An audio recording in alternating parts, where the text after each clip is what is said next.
सोनेरी आणि दाणेदार गोवर्धन तूप गर्वाने गोवर्धन।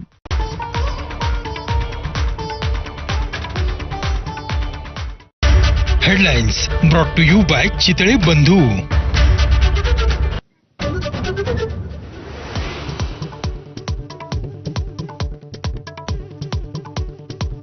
निवडणुका कशा चोराव्या त्याचं उत्तम उदाहरण म्हणजे महाराष्ट्र विधानसभा। राहुल गांधींचा हल्लाबोल। निवडणुका चोरण्याचे 5 टप्पे राहुल गांधींनी केले नमूद, तर राहुल गांधी भ्रमिष्ट झालेत, भाजपचा पलटवार।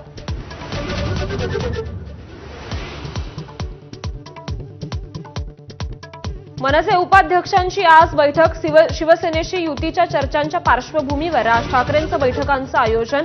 उद्धव ठाकरेंच्या प्रतिक्रियेनंतर आता राज ठाकरे काय बोलणार याची उत्सुकता। राज आणि उद्धव ठाकरे एकत्र येण्यामध्ये पुढलं पाऊल। दैनिक सामनाच्या मुखपृष्ठावर छापला दोघांचाही एकत्र फोटो। उद्धव ठाकरे थेट बातमी देणार असल्यानं घोषणेची उत्कंठा।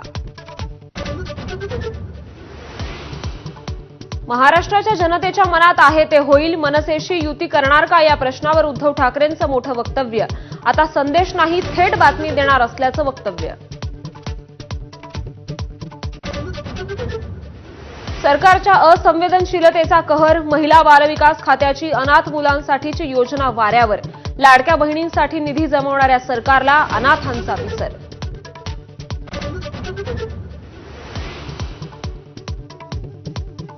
वन कायद्याचा दाखला देत गडचिरोलीतल्या दुर्गम भागातला रस्ता खोदणाऱ्या वन विभागाच्या अधिकाऱ्यांवर मुख्यमंत्री संतापले।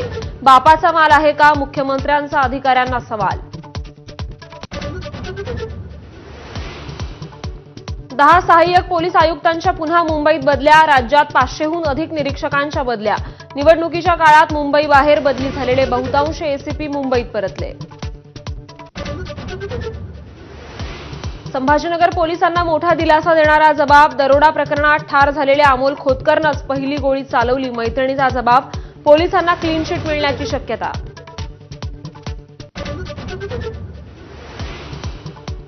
कल्याणच्या दुर्गाडी किल्ला परिसरात शिवसेनेचा घंटानाद। आंदोलनाचा प्रयत्न। पोलिसांनी अडवल्यानं शिवसैनिकांचं लाल चौकी परिसरात आंदोलन।